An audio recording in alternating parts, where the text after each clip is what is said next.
गाथा, शौर्य गाथा। हनुमान जी के जैसी शौर्य गाथा तो हनुमान जी की ही है, दूसरे की नहीं है। ऐसी कीर्ति हनुमान जी के जैसी कीर्ति हनुमान जी की ही है, विरदावली नहीं आन की। और ये कैसे हैं हनुमान जी? सुमिरत संकट शोच विमोचन, सुमिरत संकट शोच विमोचन, मूरति मोद निधान की, जाके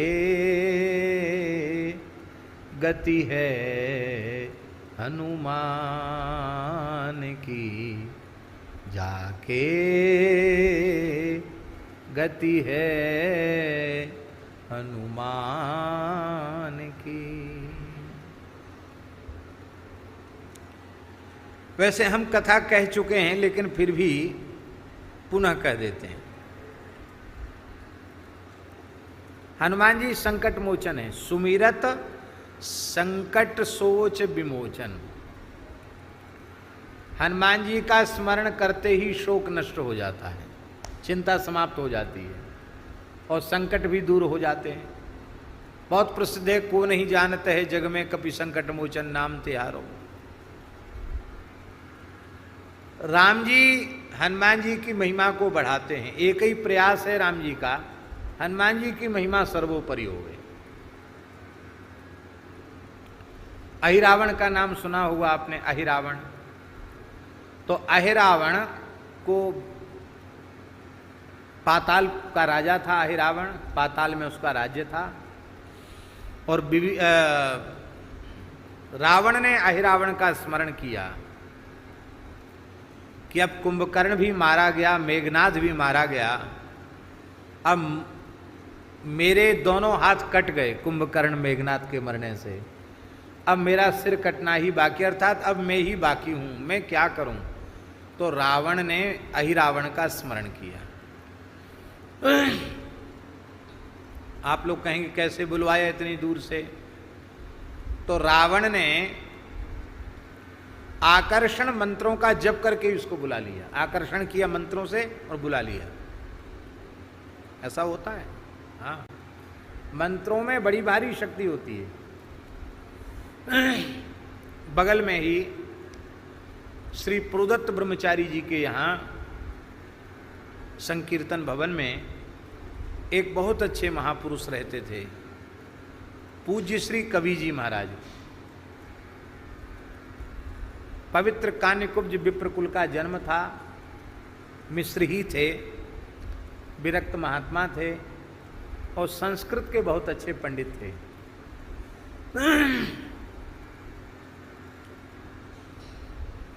तो वो उनके नेत्रों में काला पानी उतर आया था, तो नेत्र ज्योति चली गई थी, सूरदास हो गए थे। तो फिर सब छोड़ के वो विरक्त हो गए और यहाँ पूज्य श्री प्रोदत्त ब्रह्मचारी जी ने उनको अपने यहाँ रखा था। हमारे महाराज जी के पास वे आया जाया करते थे और हमारा उनका संबंध इस प्रकार से जुड़ा कि उन्होंने महाराज जी के सामने अपनी एक वेदना व्यक्त की। कवि जी महाराज ने उन्होंने कहा कि जब तक आंख हमारी थी तब तक हमने रामचरितमानस नहीं पढ़ा। क्यों? मेरे मन में था कि हिंदी की पुस्तक है, क्या पढ़ना, चौपाइयाँ हैं, सुनते ही रहते हैं, महत्व बुद्धि नहीं थी। लेकिन अब आंख जब चली गई, दिखना ही बंद हो गया। अब मैं रामचरितमानस सुनता हूँ तो मुझे पश्चाताप होता है कि मैंने रामचरितमानस नहीं पढ़ा। ये तो समस्त शास्त्रों का सार है, इसे जरूर पढ़ना चाहिए था। तो अब वृद्धावस्था तो मेरी है, लेकिन मैं रामचरितमानस कंठस्थ करके मरना चाहता हूँ, जिसमें मैं रामचरितमानस की पंक्तियाँ गुनगुनाता रहूँ, मेरा समय कट जाएगा। तो आप किसी ब्रह्मचारी बटुक को भेज दीजिए, वो हमको रामायण याद करावे। और हम उसको कुछ पढ़ा देंगे, चाहे साहित्य पढ़ ले, चाहे हमसे व्याकरण पढ़ ले। तो तब हम गुरुजी के पास जाना आरंभ नहीं किया था, तो लघु सिद्धांत महाराज जी के चरणों में हो गया था हमारा। तो उन्होंने कहा, महाराज जी ने कहा कि लघु सिद्धांत तो इनका हो गया है, अब ये सिद्धांत कौमुदी पढ़ेंगे। बोले ठीक है, हम देख तो सकते हैं, तो हमको ये पढ़ के सुनाएंगे, हम उसका व्याख्यान करके पढ़ा देंगे। तो हम इनको सिद्धांत पढ़ाएंगे, ये हमको रामचरितमानस कंठस्थ कराएं। तो इस तरह से हमारा उनके पास जाना आना हो गया। जाना आना हो गया तो बड़ा प्रेम हो गया, वो हमसे बड़ा स्नेह करने लग गए। हम उनके कमरे में कभी सफाई वगैरह भी कर देते थे, और कोई बात कहते तो उनकी सेवा कर देते। और संस्कृत पढ़ाने वाले सरल तो होते ही हैं, बड़े प्रसन्न होते थे, बहुत प्रसन्न होते थे। एक बार उन्होंने हमसे कहा कि हमारे जो पितामह थे वो बड़े उच्च कोटि के उपासक थे भगवती के, उनको तंत्र विद्या के बड़े ज्ञाता थे, और हमारे पितामह के पास जो है तंत्र वो सब मंत्रात्मक है, उसमें कोई अशुद्ध वस्तु खाने पीने वाली बात नहीं है, केवल मंत्रों का ही प्रयोग है। और मारण, मोहन, उच्चाटन, स्तंभन, वशीकरण, आकर्षण, ये सारी सिद्धियां मेरे पितामह को थी, और उन्होंने कृपा पूर्वक मुझे दिया। पर मुझे कोई सुपात्र नहीं मिला। तुम सुपात्र मिले हो तो कहो, तुम्हें समस्त मंत्रों का तुम्हें उपदेश और विधि का उपदेश कर दूं।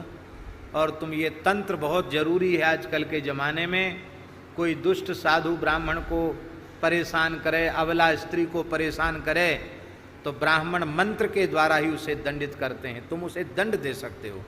तमाम कथाएं सुना दी उन्होंने, हमारे मन में भी थोड़ा आकर्षण जग गया। तो मैंने उनकी बात पूछ करके, सुन करके कहा कि यदि आपकी आज्ञा होवे तो मैं पूज्य महाराज जी से पूछ लूं, क्योंकि हम उनके चरणों में रहते, उनकी बिना आज्ञा के हमें कुछ नहीं करना चाहिए। मैं महाराज जी से पूछ लूं? नहीं नहीं नहीं नहीं नहीं, महाराज जी से बिल्कुल मत पूछना, वे तो महात्मा हैं, वो तुम्हें इस प्रकार की विद्याओं को प्राप्त करने की सलाह ही नहीं देंगे। ये तो तुम्हारे पास व्यक्तिगत निधि रहेगी, मैं पढ़ाता हूं तुमको, ये भी ले लो। पर हमने उनको तो नहीं बोला, पर मन ही मन हमने ये निश्चय किया कि हम बिना महाराज जी से पूछे तो कुछ नहीं करेंगे। ऐसा मन में विचार कर लिया। लोभ तो जगा था कि मिल जाए हमको, लेकिन मन में ये हुआ कि महाराज जी से पूछेंगे पहले। जब हमने कुछ उत्तर नहीं दिया उनको कि पढ़ाओ न पढ़ाओ सुनाओ, उन्होंने कहा कि तुम्हारा लगता है, अरे महाराज बड़ी बड़ी नाक रगड़नी पड़ती तब कोई एक विद्या देता है, हम तुमको बिना तुम्हारे याचना के दे रहे हैं तो तुम बोले ही नहीं रहे हो। अरे भाई क्या बात हो गई? लगता है तुम्हें इसका प्रभाव मालूम नहीं है। रावण ने आकर्षण मंत्र के द्वारा अहिरावण को बुलाया था, और वो आकर्षण मंत्र भी मेरे पास हैं। ये मंत्र तुमको पढ़ा देंगे तो जिसका चिंतन करके जिसका आकर्षण करोगे वही आ जाएगा। राष्ट्रपति, प्रधानमंत्री, मुख्यमंत्री, जो चाहो सो लेन लग जाएगी।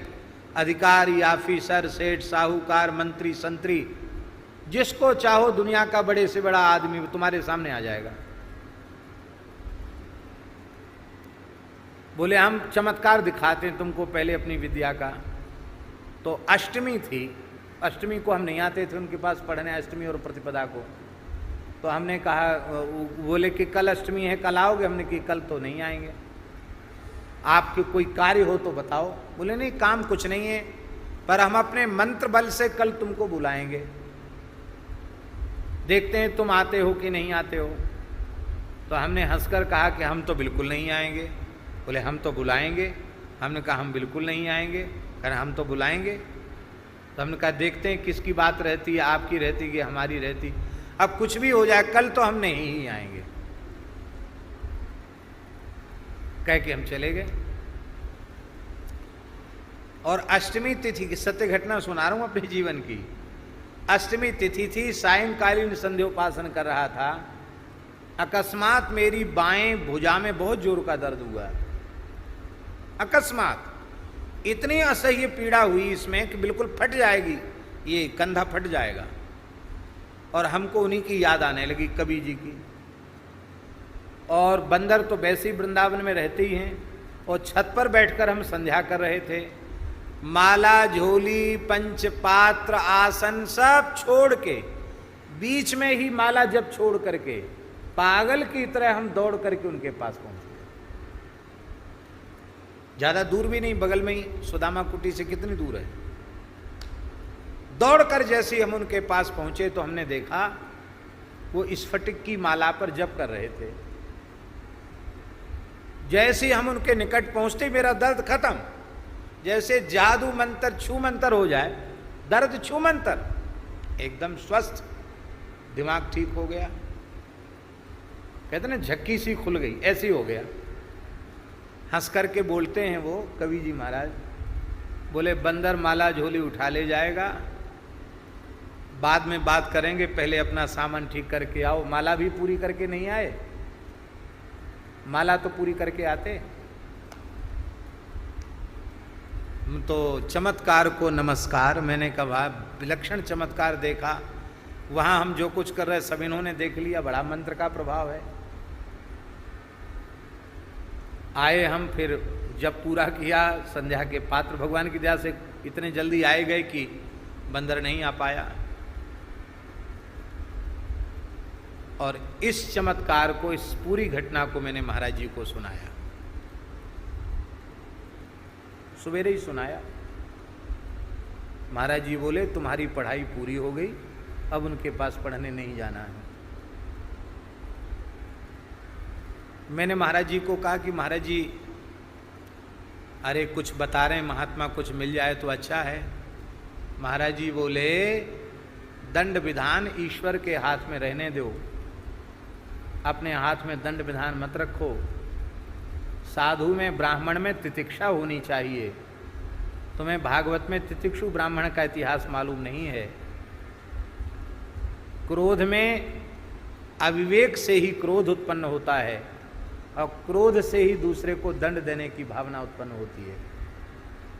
और आपके पास सकाम लोग इकट्ठे होने लग जाएंगे, इसका मारण कर दो, उसका मोहन कर दो, उसका उच्चाटन कर दो, और ऐसा काम करने वाले वो नरक जाते हैं। तुमने ये विचार नहीं किया कि वे महात्मा स्वयं क्यों नहीं ये सब काम करते हैं। स्वयं तो रामचरितमानस पढ़ रहे हैं, तुमको तंत्र मंत्र सिखाना चाहते हैं, इसलिए पढ़ाई तुम्हारी बंद। हमने कहा जो आ गया, हटा लिया मन वहां से। 2 दिन 3 दिन हम नहीं गए, 4-5 दिन नहीं गए। कवि जी महाराज एक विद्यार्थी लेके महाराज जी के पास आ गए। बोले ये ब्रह्मचारी जी नाराज हो गए हैं क्या बटुक जी, ये पढ़ने नहीं आते हैं, क्या बात है, नाराज हो गए हैं क्या, या आपने मना कर दिया है इनको। महाराज जी बोले कि आप इनको व्याकरण पढ़ाने के नाम से बुला रहे थे, अब आप दूसरी पढ़ाई पढ़ाने लगे, इसलिए मैंने ही मना कर दिया इनको। हमसे बोले कि मैंने मना किया था, तुमने महाराज जी को बता दिया। हमने कहा हम तो महाराज जी के पास हैं तो उनको बिना पूछे कुछ नहीं करना चाहिए, बता दिया।